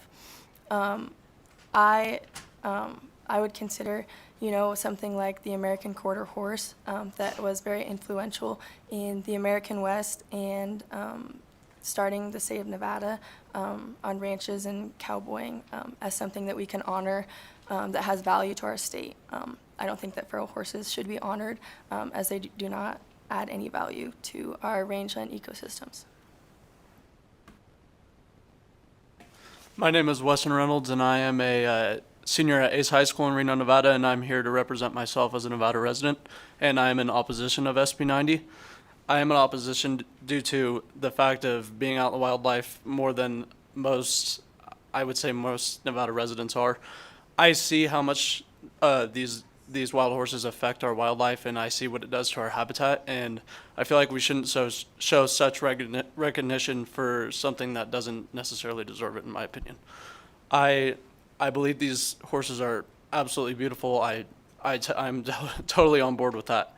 I totally see that part, but I don't see the recognition being taken for the damage that these animals are causing to our environment and to our wildlife. Thank you. Hi, Madam Chair and Natural Resources Committee. My name is Sherman Swanson. I'm an emeritus professor at UNR, and I spent my career as a range extension specialist and then as a riparian extension specialist for the whole state. And the wild horse issue is something that's been on the docket for many meetings that I've been to for decades. It's a complex issue. Since I retired, I woke up most mornings for about a year and a half trying to figure out how to communicate this. And this bill is really all about communication. The paper that I've written, sort of a small book in 16 pages, is all about sustainability. We could have a sustainable wild horse, but this bill doesn't take us in that direction because it doesn't communicate the whole complex issue. What we need to understand is that wild horses are damaging habitats. When I took my first range management class, the textbook said that any place close to water is a sacrifice zone. In the 70s and 80s, we realized that 3/4 of our wildlife spend some important part of their life at riparian areas, and those riparian areas have to act like a sponge in order to have the water for the wildlife and the habitat that those wildlife species need. We know how to manage them. I've spent my career trying to figure that out, and many of us are on the same page with livestock. It's all about movement of livestock. With free-roaming horses, we can't move them by law.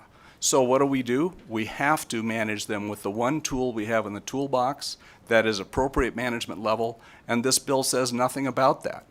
And in fact, it misleads us into thinking that we could use darting as if it would work in the 102 big, scattered, very remote herd management areas across Nevada where it cannot be effective at allowing the heartbeats on the land that represent wildlife at riparian areas before they get damaged or destroyed, sometimes permanently. Thank you so much, sir. Again, we just want to give everyone the opportunity to speak today. Hi, my name is Giovanni Caselli. I'm a freshman at Reno High School. As a native Nevadan and a conservationist, I can tell you I've spent plenty of time in the field and witnessed wild horses, and they're beautiful, but they definitely do damage on other species and other habitat. And somebody mentioned Scripps Wildlife Management Area, and I've hunted there multiple times this year, and I can tell you the first thing I noticed is that there's just thrashed by wild horses. And I'm asking you to oppose this bill. Thank you. Thank you so much. And to those that weren't able to finish their 2-minute statements, a reminder that if you turn in your testimony to the committee secretary, it will be written into the record. Thank you. Chairman, members of the committee, for the record, my name is Doug Busselman. I'm the Executive Vice President of Nevada Farm Bureau. Farm Bureau policy opposes legislative proposals which seek to change the Wild Horse and Burro Act of 1971.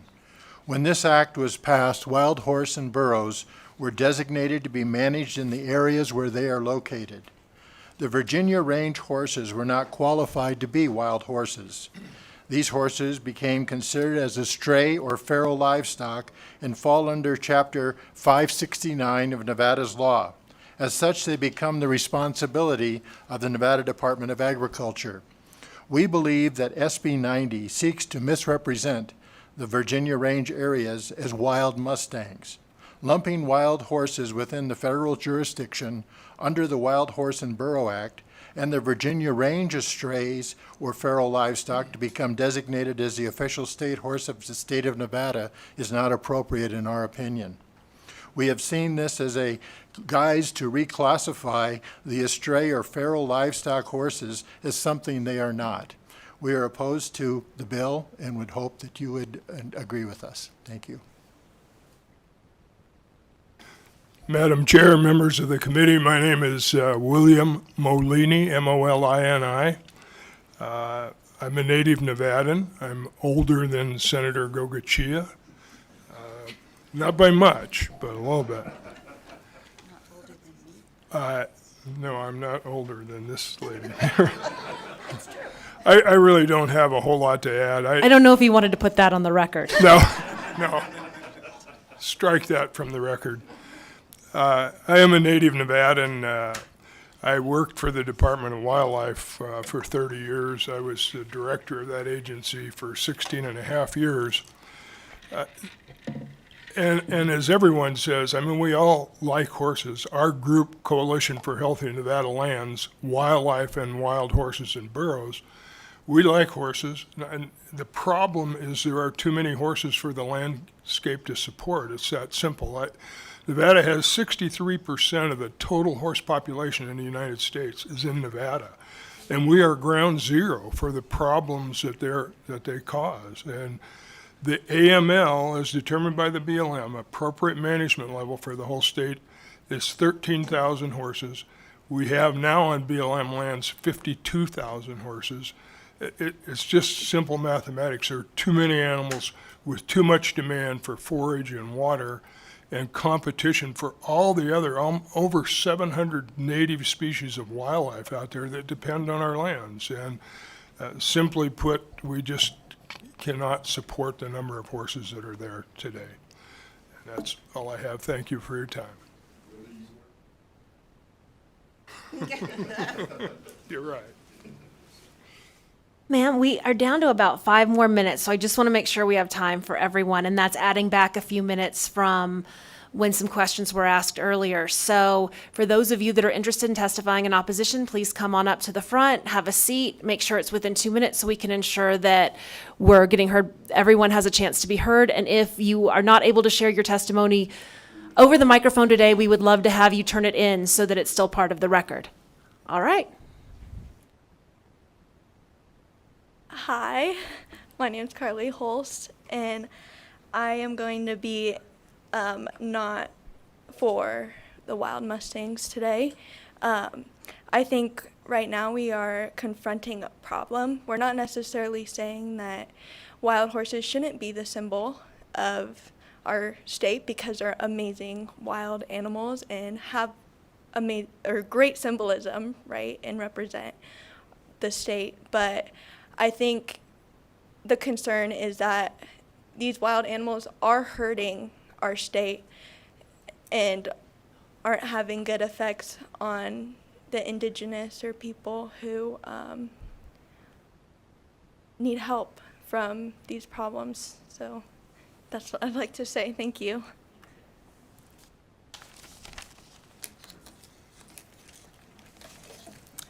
Karen Boger, for the record, I'm a member of board of 3 different conservation groups and part of the Coalition for Healthy Nevada Lands, Wildlife, and Free-Roaming Horses. But because I'm going to go off script here, I'm not really speaking for any of those, and I know that I've spoken with each of you, and you know where I'm coming from as a retired elementary school teacher who is brokenhearted in a way that I have to go against this bill because I see that it is not increasing the education of those students, and it is not increasing the humane situation for those beautiful creatures that they love and admire, and who doesn't really like to see a solo wild horse out there. Now we see them, whoa, lots. But I wanted to tell you that I've been speaking with some of the rural County folks and kids, and they really wanted to have a chance to speak to you, but unfortunately, the Zoom was not able to get it set up with Elko. I know some were coming from a distance, and those children have the advantage of living and growing out there on that land, and they see what's happening to the land, and they understand, because of the science that they have the advantage to get in their schools from things like Future Farmers of America, their curriculum, they understand habitat, and they understand that it's habitat, habitat, habitat, and water, water, water. Well, we only have a tiny bit of water, and our habitat, as they can see, is nuked out there, just like the Virginia Range is. And they wanted, what I would like is for every fourth grade student to have that ability, to have that education. Thank you so and a much. curriculum. Please provide all of those mandated. wonderful I comments will. to the committee secretary, because we do want to make sure that they're in the record. And hopefully some of those students will be able to join us by BPS, because it's almost time to check into that. We do have, and we are actually over the 30 minutes, but I did want to give us back a few minutes because some questions were asked. So we have time for one or two other people if they would like to speak in opposition in person right now. And then after that, we're going to go to the phone lines. Good afternoon or evening, Mr. Chairman. For the record, my name is Steve Walker. I'm representing Eureka County. Eureka County is in opposition to the bill, mostly for the reasons that have been stated. First of all, the Virginia Range horses are feral. They don't fit under the Wild Horse and Burro Act. And secondly, the fact that you don't put any management criteria into this. I do have a background. I was raised as a cowboy. I have roped wild horses, and I have actually worked with them on federal range, and I know them well. The fact is that they're destroying our native ranges, and we have to put management into it. Thank you. Thank you. And our last speaker. Thank you, Madam Chairman. Assemblyman Berger from District 33, which represents most of the rural and state part of Nevada. Excuse my voice, I can talk it all day. I didn't get to hear Senator Hansen's what he was talking about, but until you guys get out there and look at what's happened to the eastern part of the state, don't put these horses in this thing. I'm 100% in opposition to this bill. I've got pictures of destroyed springs. Sorry, I'm nervous about this. I'm so passionate. We, as a sportsman in '74, did the first study on the damage that horses do to the range. When they're feeding and the ground's soft, they pull the plants out. They don't just chew them, they pull them out. We proved that, took that to the Wildlife Federation, took that to the National Federation, and that was when there weren't many horses on the ground. Now it's gigantic. There's a big flat, and they call it the U by Spruce Mountain. It is like the top of this table, and there has to be 4,000 horses. We were hunting elk out there 2 years ago. The horses are feeding up at 10,000 feet because they can't find anything to eat down below. Truly, I know it's going to come to the Assembly, and I'm sorry about being shaky about this, but we will see it in the Assembly, I suppose, and if we don't, I'm even happier. Let's stop it here. There's no need to memorialize something that isn't here. There's no Mustangs left on that range. If you want to make a picture of the horse and put it on something, that's fine, but I'll tell you what, if you're out there and look, you will see damage that you cannot believe, truly. And I have the pictures, I can send them to you if you'd like. Thank you. Thank you, Assemblyman. BPS, is there anyone on the phone in opposition? Thank you, Chair. If you would like to testify in opposition of SB 90, please press *9 now to take your place in the queue.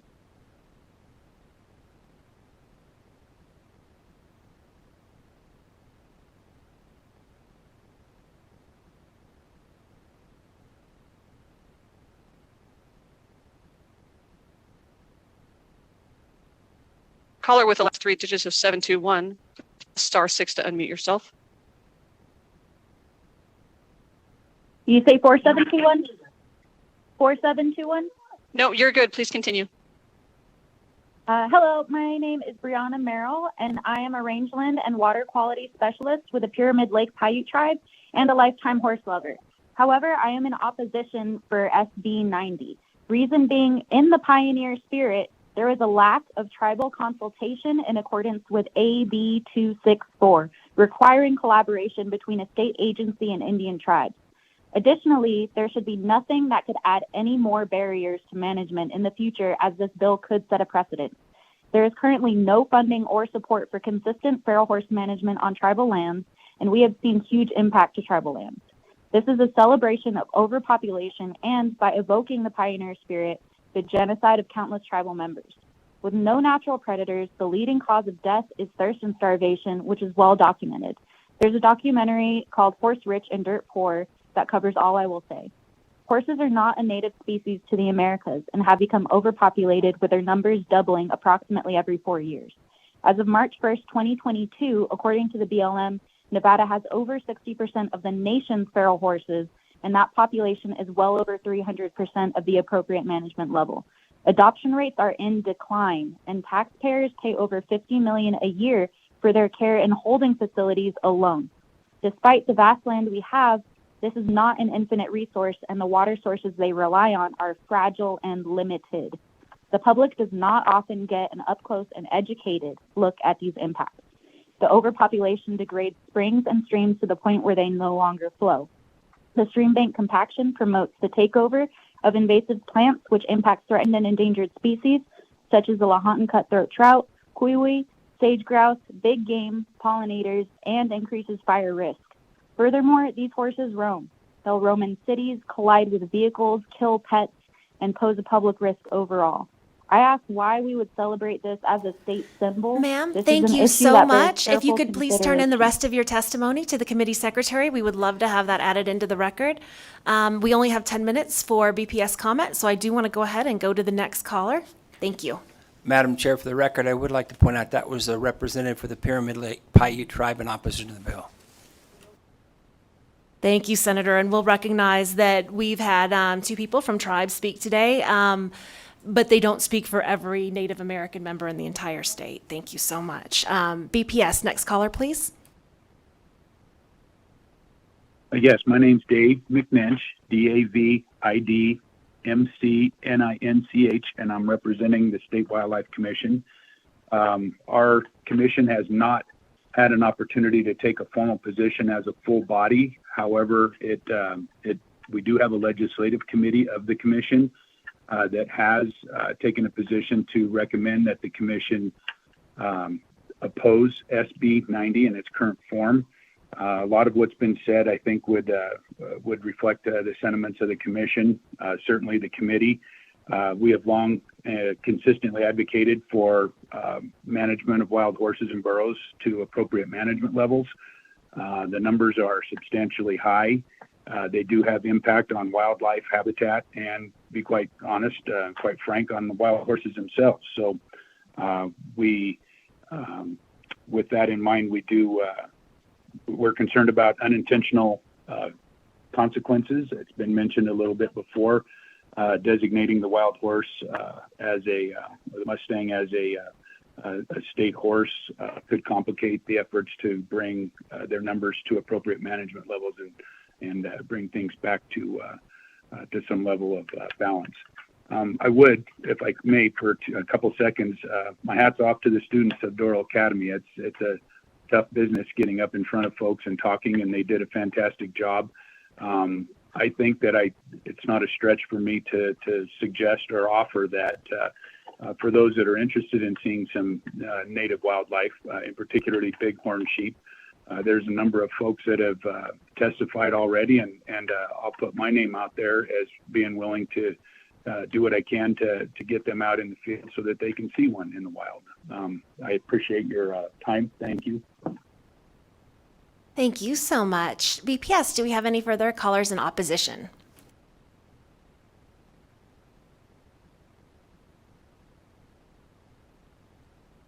Hello, everyone. My name is Faith Machuca. I work for the United States Fish and Wildlife Service, and I serve wild populations of Lahontan cutthroat trout, Nevada state fish. I've lived in Nevada my entire life, and I don't get fired up about politics often, but I'm calling into Carson City today to testify against this proposed legislation.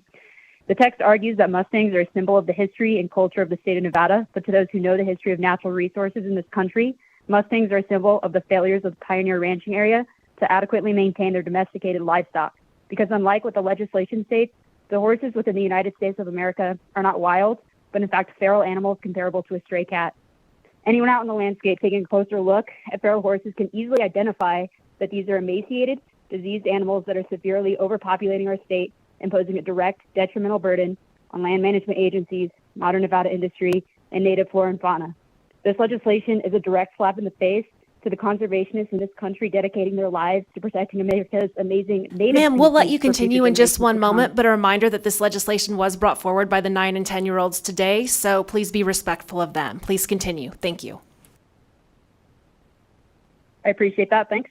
This legislation is a direct slap in the face of the conservationists in this country for dedicating their lives to protecting America's amazing native species for future generations to come, such as the already present native state species we have, like Lahontan cutthroat trout, mountain bluebird, desert bighorn sheep, and sagebrush.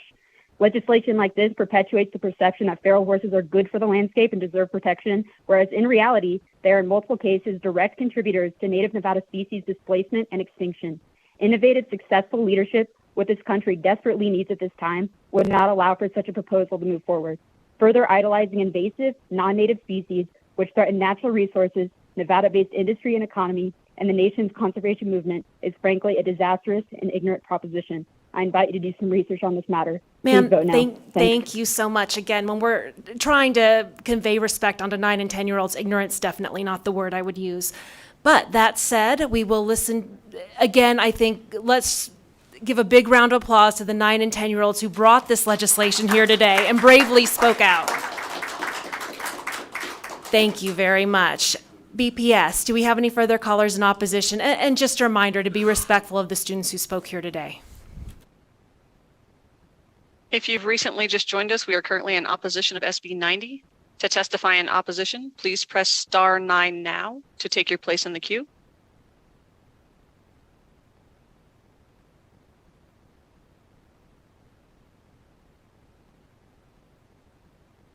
Chair, you have no more callers in opposition at this time.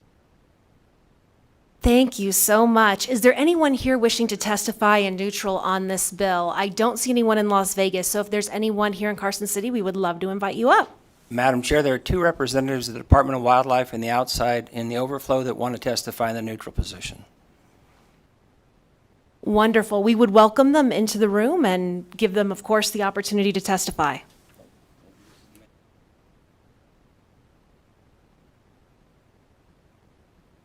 Madam Chair, committee members, my name is Mark Fries. I'm a Habitat Staff Specialist for Nevada Department of Wildlife. Director Janae gives his apologies for not being able to be here today. I wasn't gonna testify, but I'll take the invitation from Senator Hansen and just go over some biological implications for our wildlife species. So earlier today, I looked at the 2022 BLM population estimates, and basically it said that 73% of the herd areas and herd management areas in the state of Nevada are over AML. Of those that are over AML, the median of that is 353% over AML. So that's just a little context for where we're coming from. Horse biology plays into the interaction and ecology with wildlife. Horses are cecal digesters, wildlife are ruminants. It allows horses to feed on lower quality forage. They have an elongate neck. They have upper and lower incisors, where our native wildlife big game species only have lower incisors and an upper maxillary pad. And then their size helps them be the most socially dominant on our native rangelands. I think that all has implications for our wildlife. One of the implications is exclusion of water resources. It's repeatedly been shown that horses limit or exclude native wildlife from water resources. Perry and others found that elk averted, or horses averted elk of access to water 81% of the time in their study. Osterman and Kelm found that the presence of bighorn sheep groups coming into water at locations associated with the increase in horse numbers declined by 76%. Gooch found that Pronghorn invested more time in vigilance behavior and less time foraging and drinking in the presence of horses than in their absence. Sir, the 2 minutes is up because you're here for the Department of Wildlife, and I don't think we're going to have a huge mass number of people testifying in neutral on this bill. As you've heard, everyone seems very passionate one way or another. We'll give you 30 more seconds if you want to close up, and then we would love to have you add your testimony Okay. to the Secretary's record. Thank you. Sage grouse, for every 50% increase in AML, sage grouse declined by 50%. There's other impacts that have been shown to lizards, snakes, amphibians, birds, etc. We're also interested in their habitat issues when they're over AML, particularly on perennial bunch grasses, which are the stronghold for keeping cheatgrass at bay. We have problems with cheatgrass throughout the state, as many of you are aware, compromising our sagebrush ecosystems. Thank you. Thank you so much. And if you have any additional testimony, we would love for you to provide it to our committee secretary so we can make sure that it's part of the record. Is there anyone else here in Carson City? And if you haven't already left the overflow rooms, I would imagine you probably aren't going to. However, if there's anyone here in the room, we would love to hear you testify in neutral. BPS, is there anyone on the phones? If you would like to testify neutral on SB 90, please press star 9 now to take your place in the queue.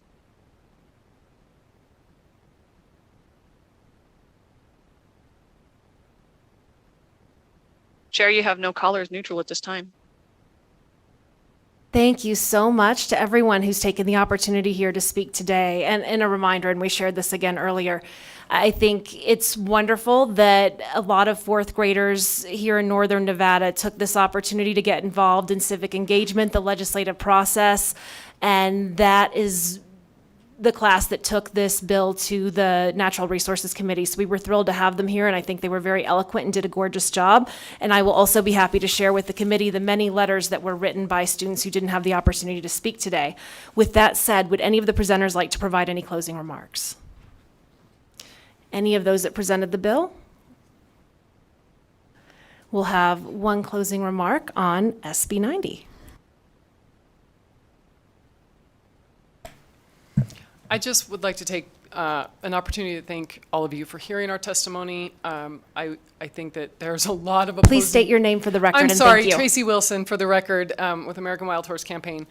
Thank you all for hearing the testimony. Thank everybody who came. Everybody obviously has very passionate opinions about the situation. I want to remind everybody that this is a designation, and it's not even appropriate to put protections into a designation. It's simply a designation.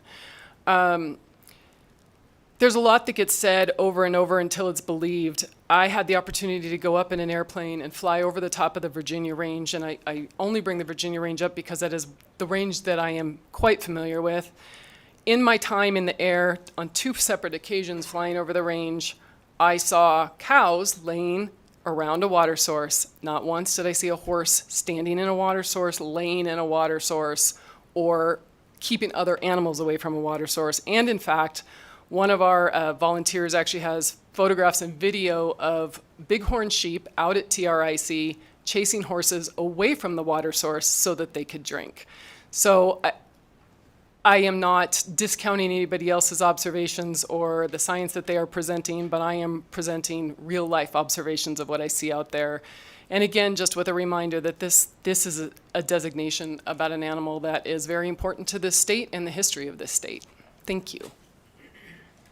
Thank you so much. With that said, I'm going to now close the hearing on Senate Bill 90. Our final order of business today is public comment. As a reminder, and we did share this in the very beginning, public comment will not revolve around Senate Bill 90. We've had the opportunity to hear testimony in support. We've had the opportunity to hear testimony in opposition and in neutral. So this is for pure public comment that has nothing to do with Senate Bill 90. Public comments will be limited to 2 minutes per person, but please feel free to submit any additional written comments to the secretary and they will be added to the record. Is there any public comment? We would love to hear from you here in Carson City.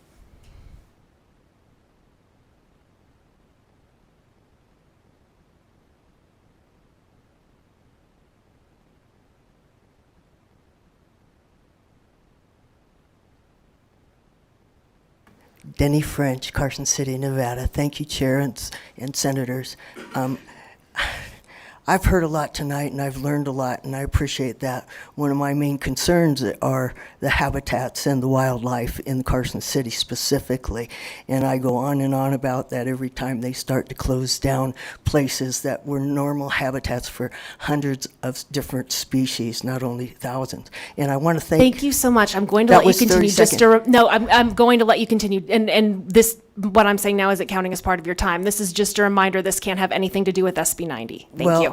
Just the fact that it has to do with nature, and I think this has given me an opportunity to see that we all need to consider the habitat that's native and such. And I just want to appreciate everybody here that's testified. I've learned a lot, and thank you very much. Thank you so much. And it was wonderful seeing you today. Thank you. Sir? Hi, Sherman Swanson again, for the record, and because this is the Natural Resources Committee and you're concerned about the natural resources management of all of Nevada, I thought you might be interested in a study that my grad students did over the last 4 or 5 years. They took 1,700,000 time-lapse photographs of riparian meadows in 10 allotments all across Nevada in priority sage-grouse habitat and in herd management areas, and they found that the livestock were using those riparian areas 30 times more per acre than the rest of their allotment. Wild horses were using them 51 times more.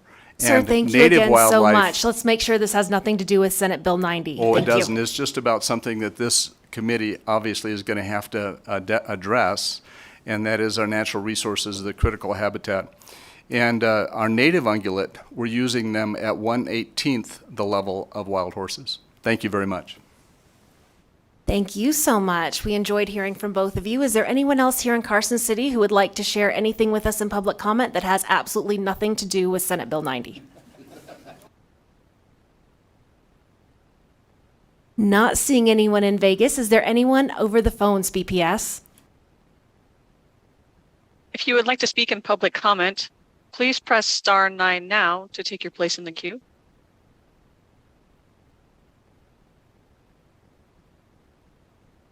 Hello, this is Brianna Merrill with the Pyramid Lake Paiute Tribe. Again, I would just like to remind everybody that collaboration between tribes is highly encouraged in accordance with AB 264. Thank you. Thank you so much. BPS, is there anyone else over the phones? Chair, you have no more callers at this time. Well, thank you so much. It was wonderful seeing such a large crowd here today. And with that said, this meeting is adjourned.